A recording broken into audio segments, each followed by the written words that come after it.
excited to be here today. I'm Kristina Gibson. I'm the Chief Product Officer at Dot. And today, I want to share with you how you can unlock growth for your product, even when facing a tough competitive market. And this is based on my experience working at small startups, trying to find product market fit and scaling and growing, as well as large established products that are facing very mature competitors. So first, let's define what exactly is competition. So I conducted a not statistically significant poll and asked people what they first thought of when they heard the word competition. So similar product or service? Okay, I think this is a very reasonable answer. Another common one brought in the brothers and sisters. I can relate to this. If you've ever played board games in a family, sometimes it can get very competitive. Champions League, I mean, nothing like a good sports rivalry to bring up the idea of competition. Inevitable. This person maybe is a realist, but I actually think they might be right. If you have a good product or idea, you should expect that there's going to be competition. And winner takes all.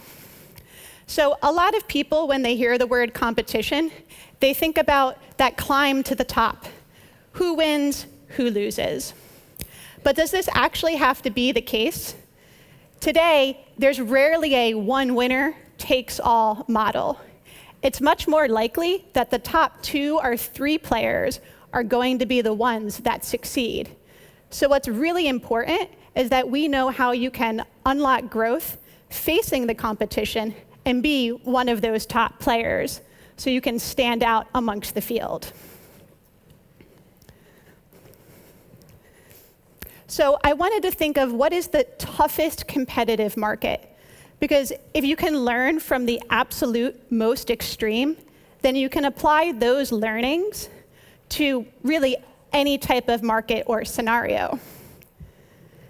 And for me, when I'm working on products, sometimes when I'm facing tough competition, it feels like you're climbing a mountain, but you never quite reach the top. Your team hustles to build a feature to differentiate versus your competitor. And the next month, they launch a maybe slightly better version of the one that you do. So the summit is still out of sight. Maybe you work with your sales team to come up with a more attractive pricing for your product, only to find out another competitor is launching a huge promotional discount and offering a crazy price that you can't match. Again, you're trying to climb, but the top is out of sight. And this can feel like a real tough competitive market, but you keep climbing.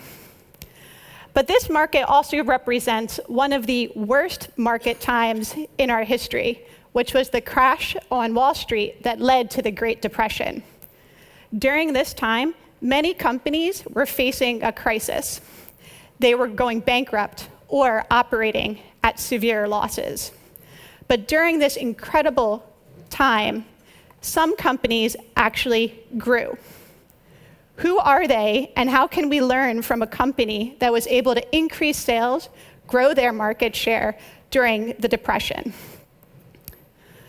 So one industry that we can learn from is the US automobile manufacturers. Prior to the Great Depression in the United States, there were 2 primary competitors. There was General Motors, and there was Ford. And as with most companies during the 1930s, they were facing a really big challenge. Sales of automobiles plummeted by more than 75%. The losses from these sales would be around 3 billion euros in today's economy. So they had to figure out what to do. But during this time, General Motors was able to increase their sales and grow their market share versus Ford.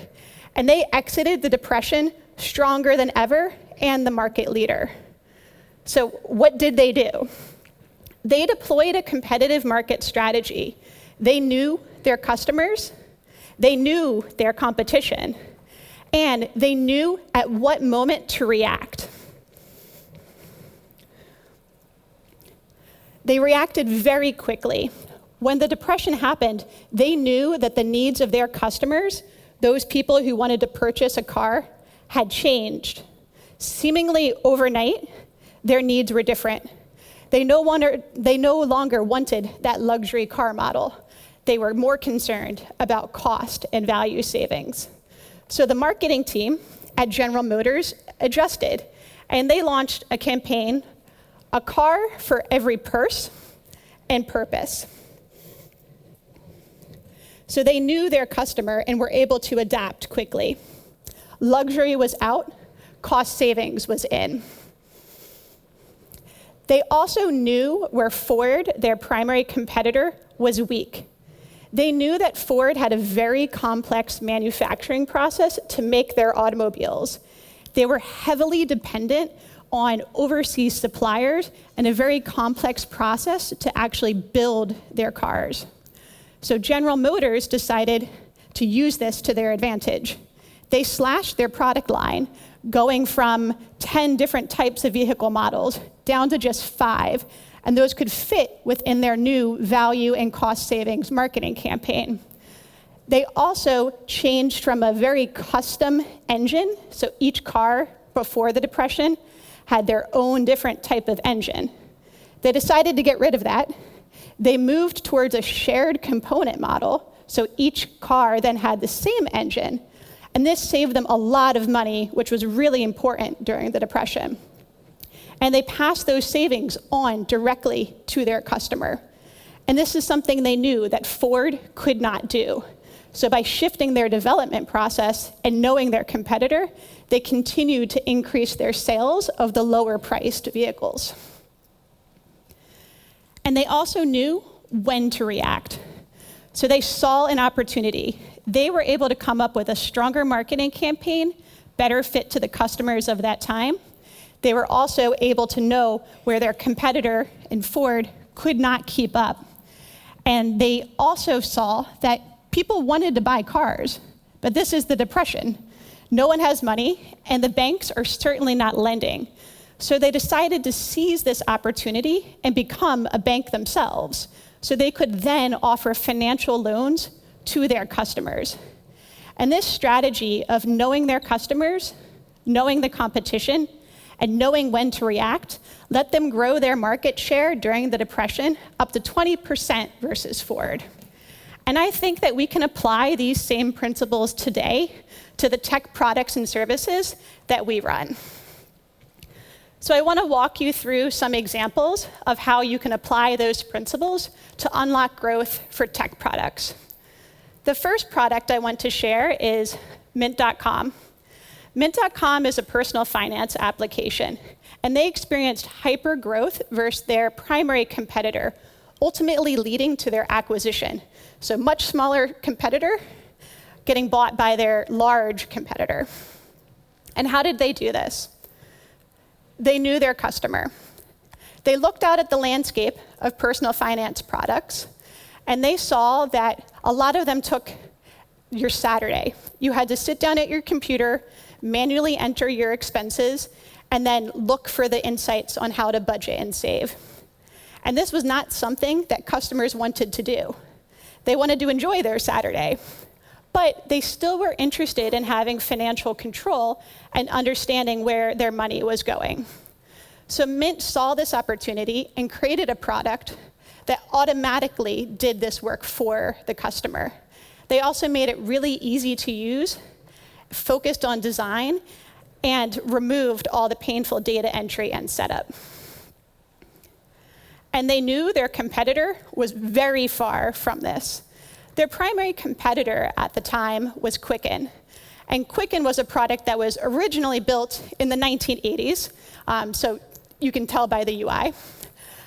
But they weren't able to adjust and understand that a customer doesn't want to type in all of that information, and there could be a better way. And the younger demographic, those who were not used to boxed software and spending their weekend understanding their financial insights, was not interested in buying their product. So Mint used this, again, to their advantage and made their product even easier to use and removed all of the manual data entry by building new technology. And they knew when to react. When new technology launched, like the iPhone and the App Store, the Mint.com team went to their founder and said, this is new, it's unproven, but it's also Apple. We think that we need to pivot and launch a native iPhone application because this is going to be the future.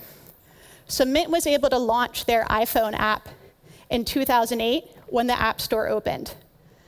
And this led to a lot of growth because people saw that instant value of knowing your cash balance in your pocket.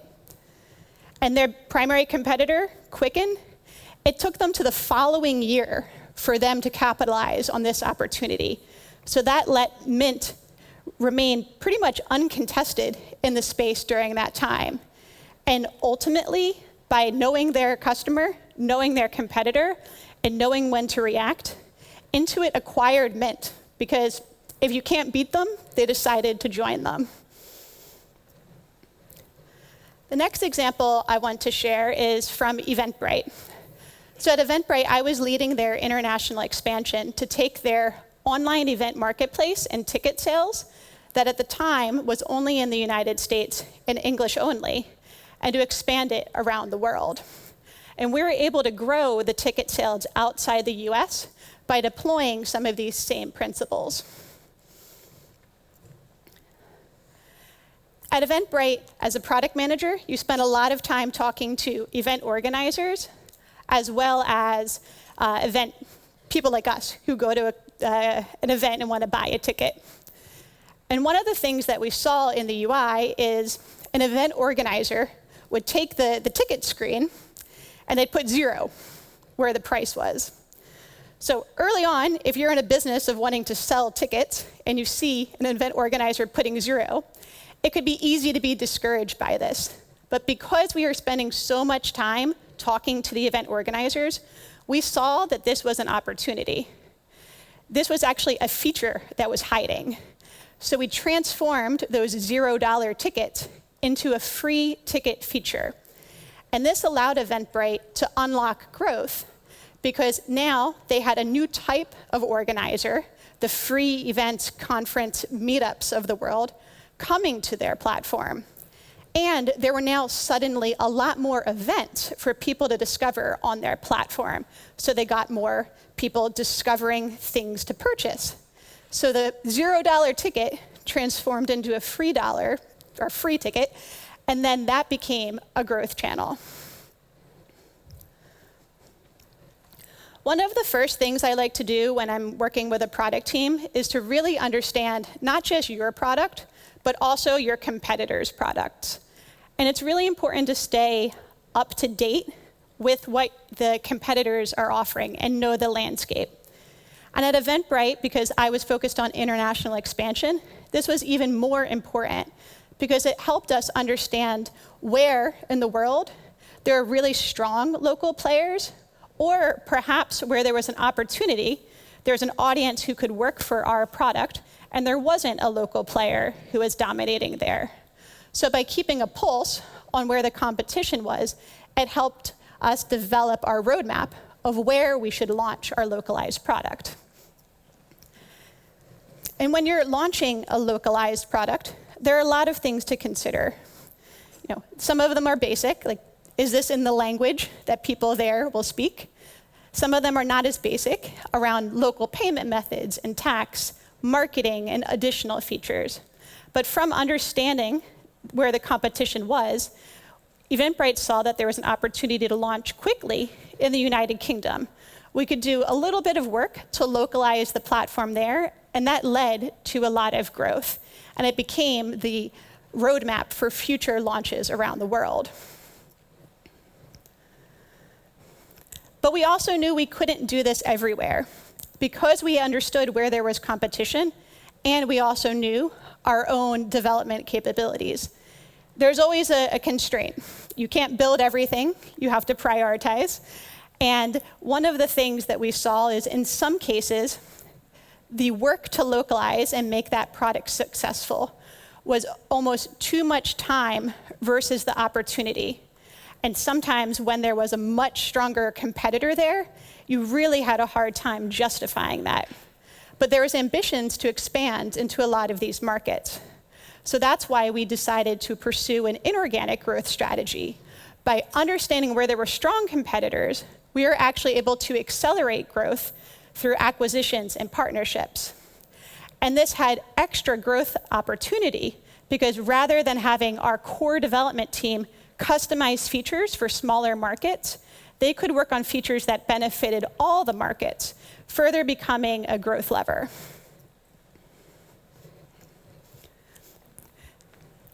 So the next example I want to share is from Lyft. And I was an early member of Lyft's product team. They're a ride-sharing competitor. They're not based in Europe, but you probably know their primary competitor, which is Uber. And during that time, there was a very tough competitive battle happening between the two companies in the US. But we were still able to unlock growth for that product by deploying those same principles of knowing the customer. One of the first products that I worked on was the payment flow, and spent a lot of time talking to both the drivers on the platform as well as the people who were taking rides. And one thing that emerged as a possible feature was the opportunity to add a tip at the end of the ride. And this wasn't something we had in the platform at that time. From a rider perspective, if you had a really good experience, maybe it was a nice conversation, or they waited for you when you were running late, or carried your heavy suitcase up very steep stairs in San Francisco, that happened to me once, you wanted to give a tip to the driver to show them your gratitude. But there wasn't a way to do this in the application, and most people weren't carrying cash. This is why they decided to hail a ride on a mobile app. And the drivers wanted that extra money because it could increase their earnings. So by redesigning the payment flow and putting this feature in, we were actually able to differentiate versus Uber, who didn't have the feature at the time. And it gave us the ability to tell drivers, you can earn more money by driving with Lyft because we have this feature. And that, in turn, created a better experience for the rider side of the marketplace, because the more drivers you have, the faster it is to take your ride. You don't have to sit there and wait in the rain. There's a driver that can be matched with you. So by understanding the customer needs, we were able to unlock growth for the product. Another feature that we built, again by listening to the customer needs, was an express pay feature. One thing that we heard time and time again from drivers on the Lyft platform was they viewed themselves as their own boss. They were an entrepreneur. They wanted to make some extra money, and they would set the hours that they needed to drive to hit that target. And they loved it. Like, this was a great opportunity, whether it was their primary job or a way to make extra spending money. But what they didn't understand is why they could see in the application how much money they had, but they couldn't get it. They had to wait until Tuesday, which was the day that we did payouts to the drivers. And at the product team, we didn't understand why it had to be Tuesday either.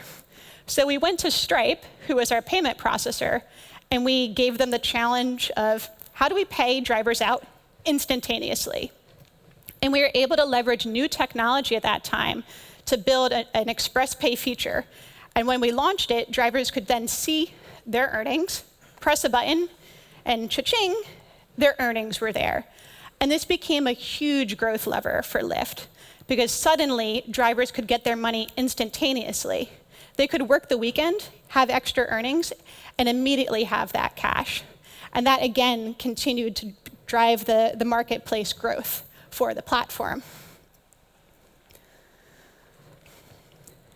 And when Uber had some missteps in terms of PR and how they were treating their drivers and customers, which led to massive amounts of people deciding to uninstall the application, because we knew what the competition was up to, we were able to increase our efforts and double down on our roadmap and lead to increased growth during that time at Lyft.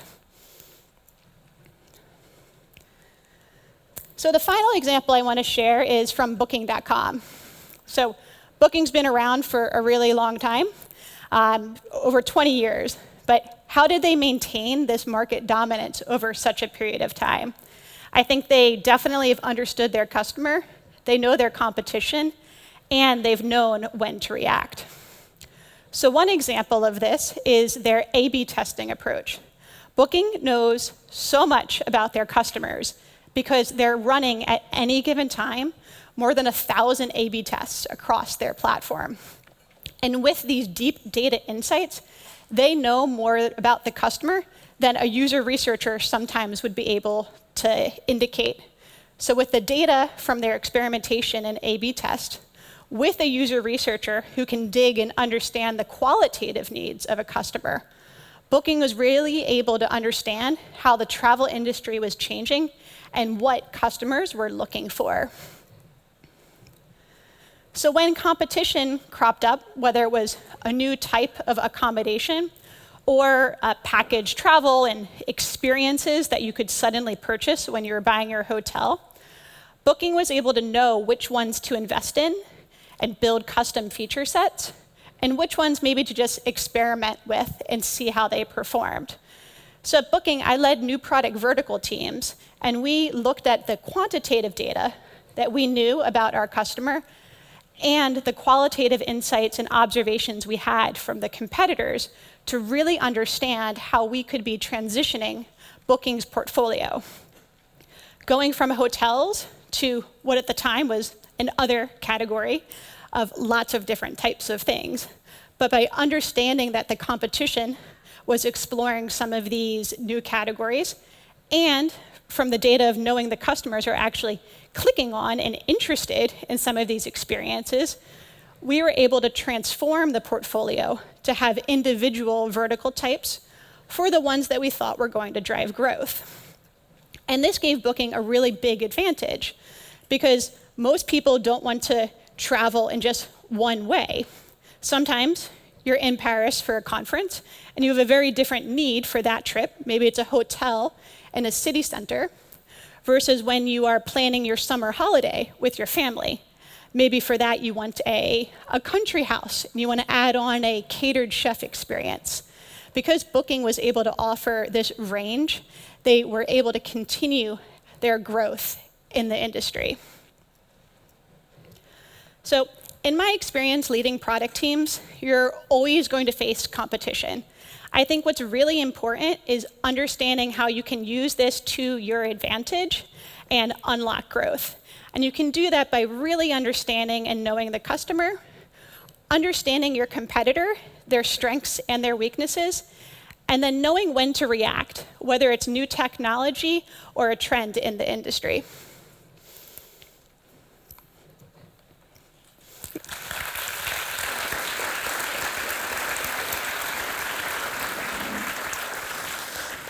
Thank you, Kristina.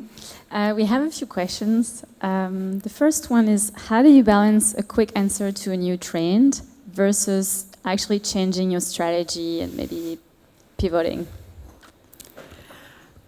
I think it really depends on the trend. So if you take the example from Mint, I mean, this was when the App Store was launching, so it's dating me a little bit.